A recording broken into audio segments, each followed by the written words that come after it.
Haima. Oh, kadumdano. Kontong hendo Tingi haidana. Aina di nga saidagi ngaizarini.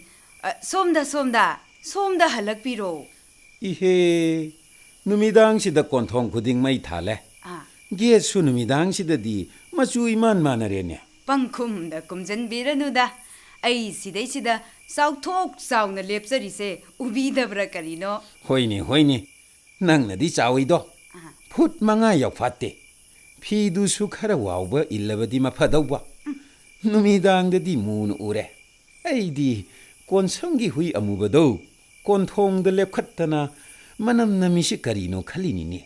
Ayo, nahana sadingiba aize hui oina urabani ne. Nahadi pajana oirine.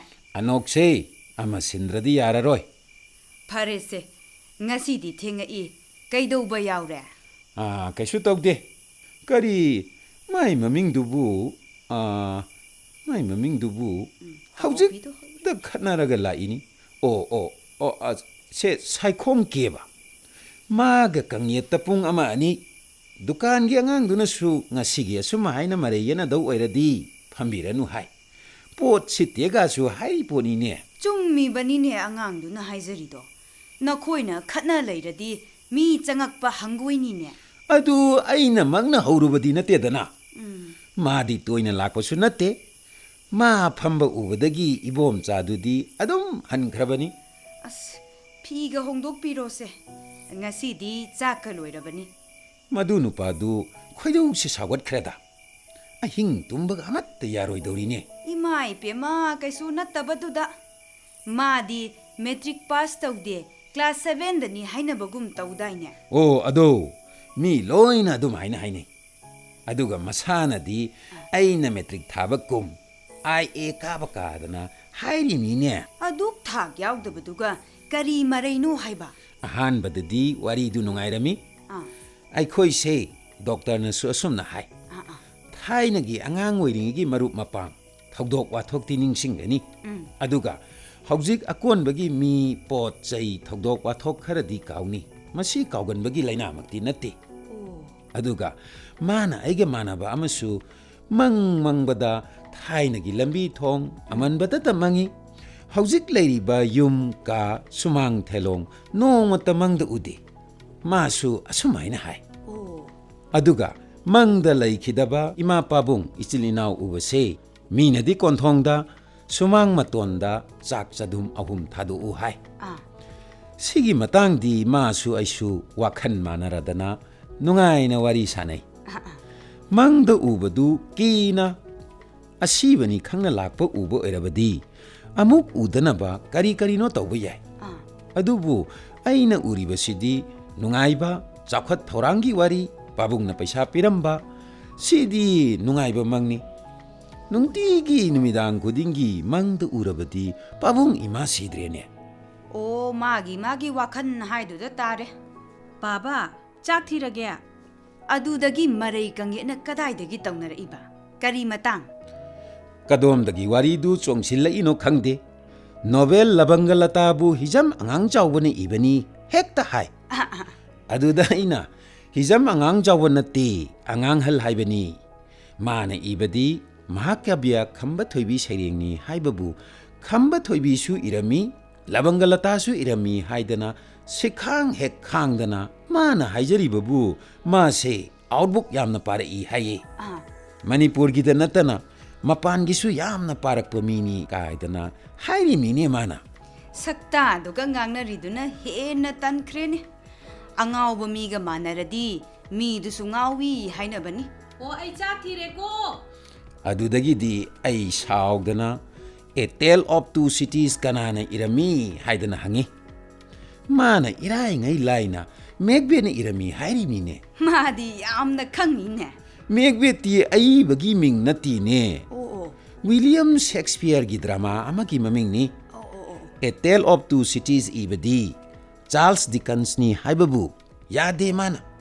Ma nungai man khradana ngarang nahan da supai haijala ibani ne. Sel kaya thana sige kaidana hairi mine. Hayeng kai mana birunu. Hayeng kai dine.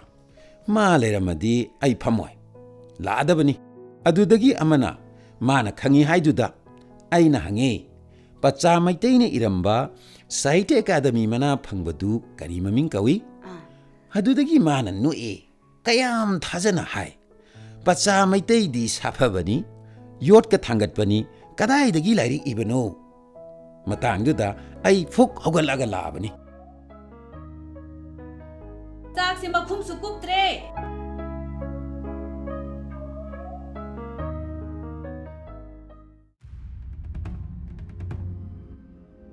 ꯑꯩꯒꯤꯁꯤꯗ ꯁꯦꯜ ꯊꯝꯃꯝꯕꯗꯨ ꯂꯩꯔꯝꯗꯦꯅ ꯁꯅꯥ ꯅꯪꯅꯔ ꯅꯠꯇ꯭ꯔꯒ ꯀꯅꯥ ꯆꯪꯉꯝꯃꯤ ꯁꯦꯜ ꯂꯩꯔꯝꯗꯦꯅꯦ ꯉꯥꯏꯈꯣ ꯑꯃꯨꯛꯇ ꯋꯥ ꯂꯥꯎꯈꯤꯅꯨ ꯀꯩꯗꯧꯒꯦ ꯂꯩꯖꯔꯝꯒꯅꯤ ꯋꯥ ꯂꯥꯎꯈꯤꯅꯨ ꯍꯥꯏꯗꯤ ꯀꯩꯅꯣ ꯊꯝꯐꯝꯗ ꯂꯩꯔꯝꯗꯕꯒꯤ ꯂꯥꯎꯔꯛꯏꯅꯤꯅꯦ ꯑꯣ ꯀꯗꯥꯏꯗ ꯊꯝꯕꯅꯣ ꯑꯣ ꯃꯣꯟ ꯃꯈꯥꯗ ꯊꯝꯕꯅꯤ ꯍꯦꯛ ꯃꯥꯡꯉꯤ ꯍꯥꯏꯗꯅꯅꯦ ꯆꯦꯅ ꯌꯣꯝꯂꯒ ꯃꯣꯝꯄꯥꯛ ꯃꯈꯥꯗ ꯊꯝꯕꯅꯤ ꯃꯆꯤꯟꯁꯤꯗ ꯁꯤꯗ ꯈꯪꯕ꯭ꯔꯥ ꯌꯦꯡꯉꯨ ꯂꯩꯕ꯭ꯔꯥ ꯌꯦꯡꯉꯨ ꯂꯩꯇꯦꯀꯣ ꯑꯩꯁꯦ ꯋꯥ ꯂꯥꯎꯒꯟꯕ ꯇꯥꯍꯜꯂꯤꯅꯦ ꯄꯥꯕ ꯄꯩꯁꯥ ꯀꯌꯥꯅꯣ ꯄꯩꯁꯥ ꯀꯌꯥꯅꯣ ꯍꯥꯏꯗꯤ ꯅꯪꯅ ꯂꯧꯊꯣꯛꯄꯗꯨꯒ ꯃꯥꯟꯅꯕ꯭ꯔꯥ ꯌꯦꯡꯒꯦ ꯍꯥꯏꯔꯤꯔꯣ ꯍꯣꯏꯅꯦ ꯑꯗꯨ ꯀꯌꯥꯅꯣ ꯍꯥꯏꯕ ꯆꯅꯤꯒ ꯑꯆꯣꯏꯕ ꯈꯔꯒꯅꯤ ꯆꯅꯤꯗꯨ ꯆꯥꯝꯃ ꯆꯠꯄꯤꯔꯥ ꯆꯅꯤ ꯆꯠꯄꯤꯔꯥ ꯑꯆꯣꯏꯕꯔꯥ ꯍꯥꯏꯕꯅꯤ ꯅꯪꯅ ꯑꯩꯉꯣꯟꯗ ꯄꯨꯂꯤꯁ ꯇꯧꯅ ꯍꯪꯒꯠꯂꯤꯁꯤꯕꯨ ꯀꯔꯤꯒꯤꯅꯣ ꯊꯤꯕ ꯈꯣꯠꯄ ꯌꯥꯝꯅ ꯍꯩꯕꯩ ꯋꯥꯔꯕ ꯑꯁ ꯑꯃꯨꯛꯇ ꯏꯪꯊꯕꯤꯌꯨ ꯀꯩꯗꯧꯒꯦ ꯐꯪꯗ꯭ꯔꯦ ꯑꯩꯅ ꯁꯤꯡꯅꯤ ꯅꯪꯅ ꯂꯧꯁꯤꯜꯂꯒ ꯑꯩꯉꯣꯟꯗ ꯑꯃꯨꯛ ꯁꯤꯡꯕ ꯅꯪꯅ ꯑꯐꯕ ꯁꯥꯕ ꯑꯩꯕꯨꯅ ꯑꯉꯥꯎꯕ ꯁꯦꯝꯂꯒ ꯀꯥꯎꯒꯟꯕ ꯇꯥꯍꯟꯅꯕ ꯇꯧꯔꯤꯅꯤꯅꯦ ꯑꯗꯨꯋꯥꯏꯗꯣ ꯆꯈꯥꯏꯔꯨꯅꯨ ꯑꯗꯨꯋꯥꯏꯗꯣ ꯁꯦꯜ ꯊꯝꯐꯝ ꯅꯠꯇꯤꯅꯤ ꯅꯪꯅ ꯑꯃꯨꯛ ꯐꯨꯔꯤꯈꯥꯎ ꯃꯥꯔꯛꯏꯁꯤꯅ ꯀꯔꯤꯅꯣ ꯀꯣꯏ ꯄꯥꯕꯁꯤꯗꯤꯕ ꯑꯃꯨꯛꯇ ꯂꯤꯠꯇꯕ ꯄꯨꯝꯌꯥꯠꯁꯤ ꯂꯤꯠꯂꯒ ꯀꯗꯥꯏ ꯆꯠꯀꯦ ꯍꯥꯏꯔꯤꯅꯣ ꯏꯍꯦ ꯃꯤꯒꯤ ꯐꯨꯔꯤꯈꯥꯎ ꯍꯨꯝꯕ ꯇꯧꯍꯩꯗꯕꯅꯤꯅꯦ ꯅꯪꯕꯨ ꯌꯥꯎꯁꯪꯒꯤ ꯁꯦꯜ ꯃꯨꯜꯂꯤꯔꯣ ꯑꯁ ꯑꯝꯇ ꯂꯦꯡꯒꯅꯨꯁꯦ ꯆꯦꯅ ꯌꯣꯝꯃꯤ ꯍꯥꯏꯗꯨꯕꯨ ꯁꯤꯔꯣ ꯌꯣꯝꯕ ꯅꯠꯇꯦ ꯏꯟꯚꯦꯂꯞꯅꯤꯅꯦ ꯂꯨꯄꯥ 150 ꯌꯥꯎꯔꯤ 100 ꯆꯠꯄꯤ 2 10 ꯆꯠꯄꯤ 5 ꯁꯦ ꯁꯣꯝꯒꯤ ꯐꯨꯔꯤꯠ ꯈꯥꯎꯗꯅ ꯅꯍꯥꯟꯃꯨꯛ ꯃꯥꯡꯈꯤ ꯍꯥꯏꯕ 500 ꯆꯠꯄꯤꯗꯣ ꯌꯥꯎꯔꯤꯅꯦ 500 ꯆꯠꯄꯤꯗꯣ ꯋꯥꯊꯣꯛ ꯆꯥꯎꯈꯤꯕꯅꯤ ꯌꯨꯝ ꯀꯥꯏꯍꯧꯗꯕꯒꯤ ꯋꯥꯗꯅꯤ ꯄꯥꯕ ꯅꯪꯁꯦ ꯅꯕꯨꯛ ꯐꯠꯇꯕ ꯁꯨꯝ ꯍꯦꯟꯖꯜꯂꯛꯑꯦ ꯃꯑꯣꯡ ꯑꯃ ꯆꯠꯊꯔꯛꯏ ꯀꯔꯤ ꯅꯈꯣꯏꯅ ꯐꯠꯇ꯭ꯔꯒ ꯑꯩꯁꯦ ꯑꯉꯥꯎꯕ ꯁꯦꯝꯃꯤꯕ ꯅꯠꯇ꯭ꯔꯥ ꯑꯩꯅ ꯆꯨꯝꯅ ꯊꯝꯖꯕ ꯁꯦꯜꯗꯨ ꯅꯈꯣꯏꯅ ꯂꯧꯊꯣꯛꯀ ꯂꯧꯁꯤꯟꯒ ꯃꯐꯝ ꯍꯣꯡꯗꯣꯛꯀ ꯍꯣꯡꯖꯤꯟꯒ ꯅꯈꯣꯏꯅ ꯇꯧꯔꯤꯕ ꯃꯑꯣꯡꯗꯣ ꯑꯩ ꯂꯣꯏꯅ ꯈꯪꯉꯤ ꯃꯃꯩꯗ ꯑꯩꯁꯦ ꯑꯉꯥꯎꯕ ꯀꯥꯎꯒꯟꯕ ꯇꯥꯍꯜꯂꯒ ꯁꯦꯜ ꯑꯌꯥꯝꯕ ꯂꯧꯊꯣꯛꯀꯦ ꯇꯧꯔꯤꯅꯤ ꯑꯅꯣꯛꯇꯨꯅ ꯀꯗꯥꯏꯗ ꯊꯝꯈ꯭ꯔꯦ ꯀꯗꯥꯏꯗ ꯑꯃꯨꯛ ꯃꯐꯝ ꯍꯣꯡꯗꯣꯛꯈ꯭ꯔꯦ ꯃꯤꯡꯁꯦꯜ ꯃꯃꯥꯡꯗ ꯍꯧꯖꯤꯛꯇ ꯂꯩꯍꯧꯕꯅꯤꯅꯦ ꯑꯣ ꯑꯅꯣꯛ ꯍꯥꯏꯕꯁꯦ ꯑꯅꯣꯛꯁꯦ ꯀꯔꯤꯅꯣ ꯑꯝꯇ ꯍꯥꯏꯕꯤꯌꯨ ꯃꯈꯣꯏ ꯄꯥꯕ ꯁꯅꯥ ꯏꯕꯦꯝꯃꯧ ꯅꯪꯁꯨ ꯑꯅꯣꯛ ꯍꯥꯏꯔꯤꯁꯤ ꯀꯔꯤꯅꯣ ꯅꯪ ꯑꯅꯣꯛ ꯈꯪꯗ꯭ꯔꯕꯗꯤꯅꯦ ꯀꯨꯏꯔꯔꯣꯏ ꯀꯩꯊꯦꯜ ꯌꯧꯔꯅꯤ ꯅꯁꯨꯅ ꯄꯥꯏꯔꯝꯒꯅꯤꯅꯦ ꯅꯁꯨꯗꯣ ꯀꯧꯔꯛꯎꯅꯦ ꯑꯣ ꯀꯩꯊꯦꯜ ꯌꯧꯗ꯭ꯔꯤꯉꯩꯗꯅꯦ ꯑꯃꯨꯛꯇ ꯑꯅꯣꯛ ꯍꯥꯏꯕꯨ ꯀꯔꯤꯅꯣꯁꯦ ꯃꯣꯏ ꯄꯥꯕ ꯑꯃꯨꯛꯇ ꯍꯥꯏꯕꯤꯌꯨ ꯑꯅꯣꯛꯁꯦ ꯀꯔꯤꯅꯣ ꯅꯁꯨꯒ ꯂꯥꯏꯔꯤ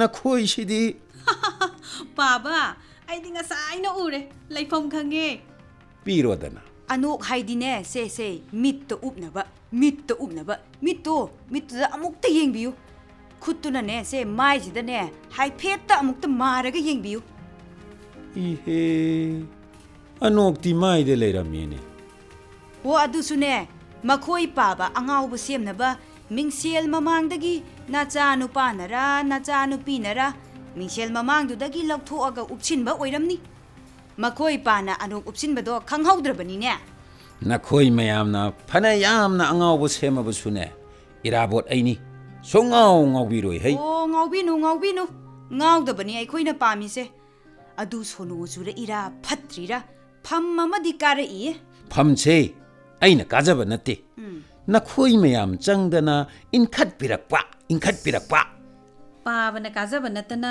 ꯑꯩꯈꯣꯏꯅ ꯀꯗꯥꯏꯗ ꯏꯟꯈꯠꯀꯗꯧꯔꯤꯅꯣ ꯄꯥꯕ ꯍꯛꯆꯥꯡ ꯑꯗꯨꯛ ꯆꯥꯎꯕꯕꯨ ꯑꯣ ꯐꯔꯦꯁꯦ ꯍꯧꯖꯤꯛꯄꯨ ꯀꯗꯥꯏ ꯆꯠꯇꯧꯔꯤꯅꯣ ꯑꯩꯅ ꯉꯔꯥꯡꯗꯒꯤ ꯏꯕꯣꯇꯣꯝꯕꯤꯒꯤ ꯑꯅꯥꯕ ꯑꯃꯨꯛꯇ ꯍꯪꯕꯤꯔꯨꯒꯦ ꯅꯪꯉꯣꯟꯗ ꯂꯨꯄꯥ 500 ꯄꯤꯌꯨ ꯀꯩꯅꯣꯃꯠꯇ ꯄꯤꯖꯅꯕ ꯍꯥꯏꯕꯗꯨ ꯅꯈꯣꯏ ꯂꯣꯏꯅ ꯀꯥꯎꯔꯤꯅꯦ Pabane kauridi. Ngasidi general strike akanbini mapan thokpa yaroi ko haidudi kawine. Pause da chauna yaukidudi. Thajadraga I pause purake. Ihe, hoini he.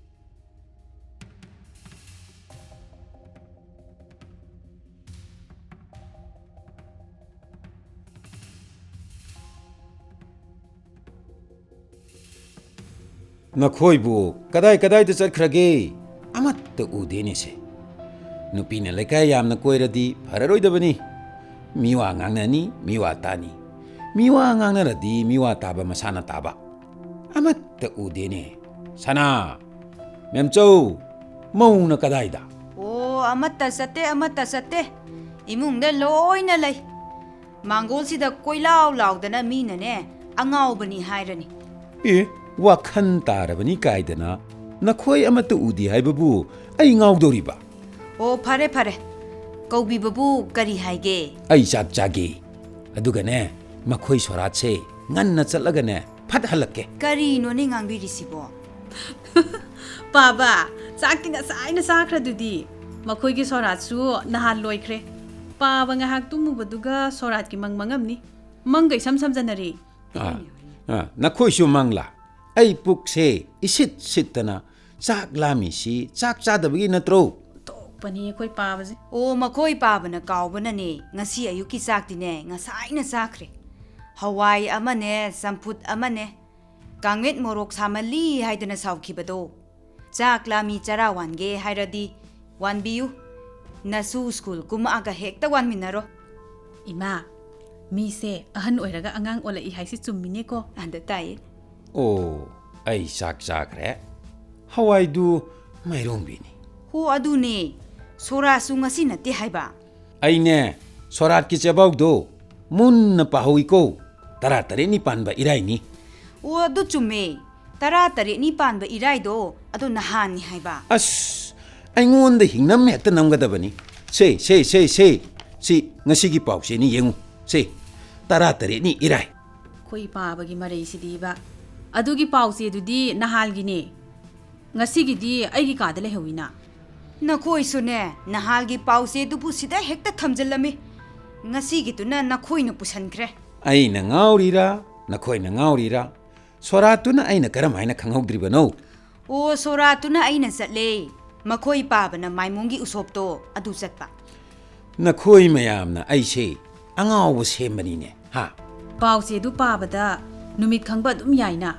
Ngasi ayu angan bada paba duga siga karino ne khanthaba yai. Oh, phare.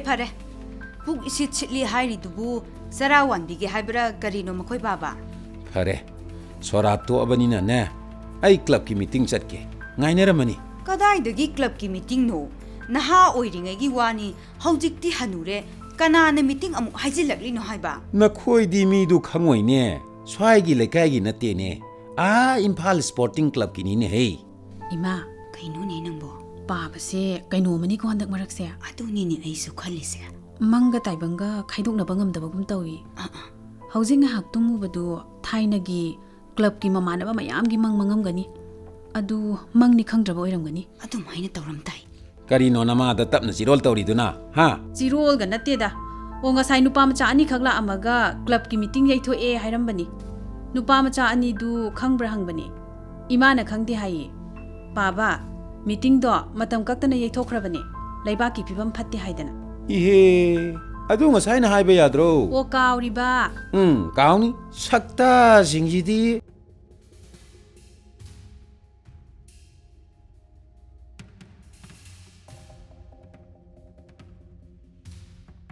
Ai chatlage. Kana ga samina ga doribano. Karino. Amuk kadai chatawrino.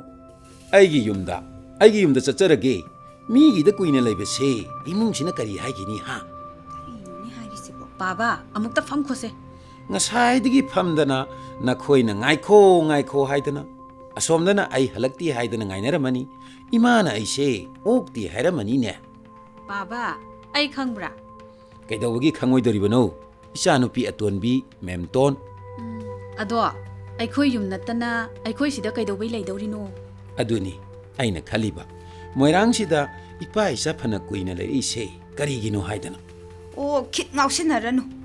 iruza thoagane sak sana badum tausi moi paba ngausinna ba natine migi mayumda ngausinna duna kayam kuina laikidori bano aibo Baba, si yum ni haibase.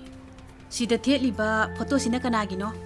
pabungi ni ne Sidi, ima natra si da li sina kanagi. ima ni ne aibu karimate he khangdrabadongna nakhoina tawri basi Aduga sidi, aigi natro aina guwahati de eme tamlinge de namkhibadu malida mane, Baba na pakhang oiringi ne.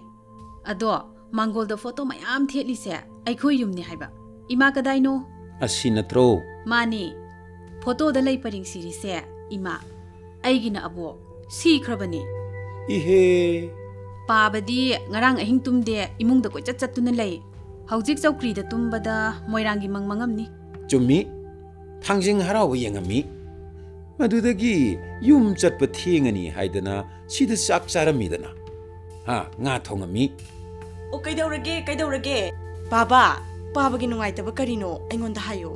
prap prap changa aga nungaitaba hayu kaidana nangbu aigi ningba thunganba ngamba lairo Yamna natrasu kharadi thunghanba ngamniye hayo Baba. adudi ai hojikmak yumda pubiyu O Baba, la ise kanano khangbro?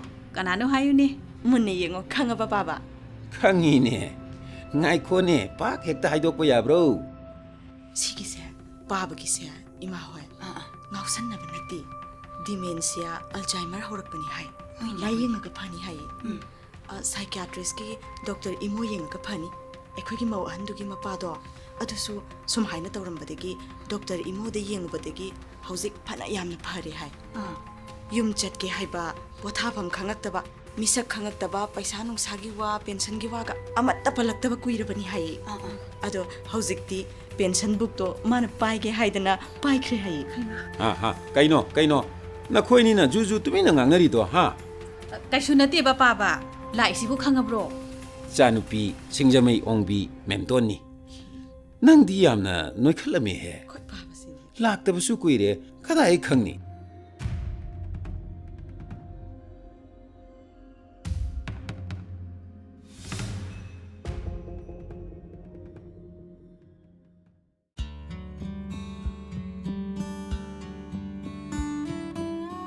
Isagi mingamukta haibiuba. irabot kaujei matam amadadi ekhoisu phaurong khraponi da Apokpagi ming ningsingbiribra. salam ibo tomcha sing Imagiri.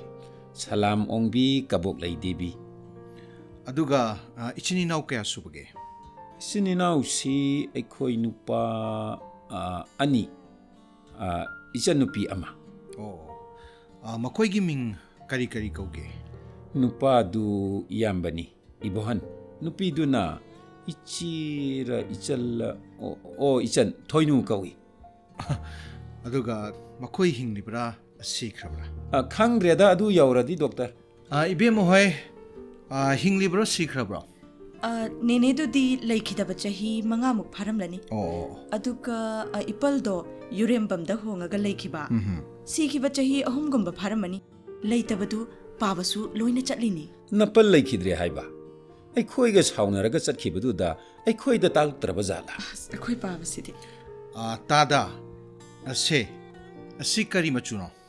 angawbani ne adu hangaga kaidauge harino Baba, adumaina ngangu. Doctor na hangbu khumu. Aduni. Sidi. higokni Si amukta haibiro. angangba Sidi. adudi haujikalgi anauba machu jat aikhoina khangpotreda Tadagi kok yamna fari. Saubinu. Miyoi base. Ahan oiraga kaugan basulay. Tada kaugan bara ningsing bara yengbani. Kauragadi kaubu fanaba hidak chadoriba. Tada si yengbiune. Sibu tada hoina thaina kari kaurokpage. madu lairik tambada board ta inaba aikhoidi chokkaune haujikal maming on khrabara Onde. Adum kaurida. Aroi boina. Sidi kari kawe. adudi yotpi sanabaduni kainom kokdaine Ibema. Pabase ka hena hinjan basu oidri. Ado ibemo hoina laise matam chai haibu mi atai na thengnabada ꯁꯦ ꯁꯤꯗꯒꯤ ꯊꯥ ꯈꯔ ꯆꯣꯟꯊꯔꯗꯤ ꯂꯥꯌꯦꯡꯕꯗ ꯈꯔ ꯋꯥꯅꯤ ꯑꯗꯨꯕꯨ ꯄꯥꯕꯒꯤꯁꯦ ꯅꯈꯣꯏ ꯃꯇꯝ ꯆꯥꯏ doctor ꯐꯗꯤ ꯐꯅꯤꯀꯣ ꯐꯅꯤ ꯑꯗꯨꯕꯨ ꯂꯥꯏꯅ ꯇꯝꯕ ꯍꯥꯏꯒꯗ꯭ꯔꯥ ꯂꯥꯏꯕꯛ ꯍꯥꯏꯒꯗ꯭ꯔꯥ ꯑꯃꯁꯨ ꯂꯩꯔꯤ ꯂꯩꯔꯤꯕ ꯐꯤꯕꯝꯁꯤꯗꯗꯤ ꯐꯅꯤ ꯈꯜꯂꯤ ꯇꯥꯗ ꯍꯤꯗꯥꯛ ꯈꯔ ꯆꯥꯁꯦ ꯍꯛꯆꯥꯡ ꯈꯔ ꯁꯣꯟꯕ ꯇꯨꯝꯕ ꯌꯥꯗꯕ ꯈꯤꯇꯪ ꯀꯥꯎꯒꯜꯂꯤꯗꯣ ꯍꯤꯗꯥꯛꯁꯤꯡꯁꯦ ꯆꯥꯔꯒ ꯐꯅꯤꯗ tumba yani hakchang kan kani hairadi charaga loirene aigi jahi sidabu phabu phagalakidrane ꯇꯥꯗ ꯊꯥꯖꯕꯤꯌꯨ ꯀꯟꯅꯤ yaksang thabal chongbaga yawba ngamkhidro ꯑꯩꯈꯣꯏ ꯄꯥꯕꯁꯦ ꯅꯍꯥꯟꯋꯥꯏ ꯐꯥꯒꯤ ꯌꯥꯝ ꯇꯧꯕꯅꯤ ꯄꯥꯡꯒꯜꯒꯤꯗꯤ ꯀꯟꯅꯤꯌꯦ ꯑꯗꯨꯕꯨ ꯑꯉꯥꯡꯈꯩꯅ ꯄꯨꯄꯨ ꯌꯥꯎꯕꯤꯅꯨ ꯅꯁꯨ ꯅꯨꯄꯥ ꯑꯣꯏꯅ ꯊꯥꯕꯤꯔꯛꯎ ꯍꯥꯏꯔꯛꯀꯗꯧ ꯃꯥꯜꯂꯤ adu hairagana aise thainagi thambou sanagi masuni hairaga loirena ꯇꯥꯗꯁꯦ ꯌꯥꯏ ꯀꯨꯏꯅ ꯄꯨꯟꯁꯤꯒꯤꯅꯤ ꯏꯕꯦꯝꯃ ꯑꯅꯤꯁꯨ ꯇꯥꯎ ꯗꯣꯛꯇꯔ ꯍꯤꯗꯥꯛꯁꯦ ꯒꯨꯂꯤ ꯑꯅꯤꯁꯦ ꯏꯖꯔꯤꯕ ꯄꯨꯡꯁꯤꯗ ꯆꯥꯡ ꯅꯥꯏꯅ ꯄꯤꯖꯕꯤꯔꯣ ꯑꯗꯨꯒ ꯃꯍꯤ ꯑꯃ ꯌꯥꯎꯔꯤꯁꯤꯁꯨ ꯆꯥꯡ ꯅꯥꯏꯅ ꯄꯤꯊꯛꯄꯤꯔꯣ ꯃꯍꯤꯁꯦ ꯈꯔ ꯇꯥꯡꯕꯅꯤ ꯑꯗꯨꯒꯤꯗꯤ ꯗꯣꯛꯇꯔ ꯄꯥꯕꯒꯤ ꯄꯦꯟꯁꯤꯟ ꯑꯗꯨꯝ ꯈꯔ ꯆꯥꯎꯅ ꯐꯪꯉꯤ ꯍꯥꯏꯕ ꯇꯥꯔꯦ ꯑꯣ ꯂꯣꯏꯅꯅ ꯁꯦ ꯅꯣꯡꯃꯒꯤ ꯍꯛꯆꯥꯡ ꯁꯥꯖꯦꯜ ꯋꯥꯀꯤꯡ ꯆꯠꯄꯔꯥ ꯃꯤꯅꯤꯠ 20-25 ꯑꯗꯨꯒ ꯄꯥꯎꯆꯦ ꯄꯥꯕ ꯅꯠꯇ꯭ꯔꯒꯁꯨ ꯅꯈꯣꯏꯒ ꯄꯥꯕꯒ ꯄꯨꯡꯈꯥꯏ ꯑꯃ ꯄꯨꯡ ꯑꯃ ꯍꯧꯖꯤꯛꯀꯤ ꯌꯪ ꯂꯥꯎꯕ ꯄꯥꯎ ꯅꯠꯇ꯭ꯔꯒꯁꯨ ꯊꯥꯏꯅꯒꯤ ꯑꯔꯤꯕ ꯅꯈꯣꯏꯅ ꯍꯪꯈꯣꯠꯇꯅ ꯈꯔ ꯁꯥꯟꯅꯕꯤꯌꯨ ꯍꯣꯏ ꯐꯅꯤ ꯗꯣꯛꯇꯔ ꯑꯗꯨꯒ ꯅꯈꯣꯏꯁꯨ ꯏꯃꯥ ꯍꯣꯏꯁꯨ ꯋꯥ ꯀꯟꯅ ꯉꯥꯡꯕꯤꯅꯨ ꯁꯥꯎꯕ ꯎꯠꯀꯅꯨ ꯍꯣꯏ doctor makhoi mamadudi saugan bada madubu madu handak maraksi iu udi kadai de lulinu khangdeni makhoi mamadu saugan badadi chakhum de leiringe da chak loira bara kaidana hangubasidi sauna khumakani chak loiradi aina khangna ngasaina chak loiri haidana kaura ani amukta mapanda leibiru ko kadana isau langa kadori mine ꯑꯩꯈꯣꯏ ꯄꯥꯕꯁꯤ ꯑꯣ ꯌꯥꯏꯅꯦ ꯂꯥꯛꯃꯤꯟꯅꯔꯤꯕ ꯑꯅꯤꯁꯦ ꯈꯪꯕ꯭ꯔꯣ sina isanupini sina mamanabi ekhoida chawrini ꯑꯁ ꯑꯩꯈꯣꯏ ꯄꯥꯕꯁꯤ noimandana ai khangudredana ꯑꯣꯟꯊꯣꯛꯄꯅꯤꯍꯦ ꯑꯩꯈꯣꯏꯒꯤ ꯄꯥꯕꯁꯦ doctor ꯑꯗꯨꯗꯤ ꯑꯩꯈꯣꯏ ꯑꯃꯨꯛ ꯌꯧꯖꯔꯒꯦ ꯍꯣꯏ ꯅꯨꯡꯉꯥꯏꯇ꯭ꯔꯒ ꯃꯔꯛꯇ ꯍꯦꯛ ꯂꯥꯛꯎ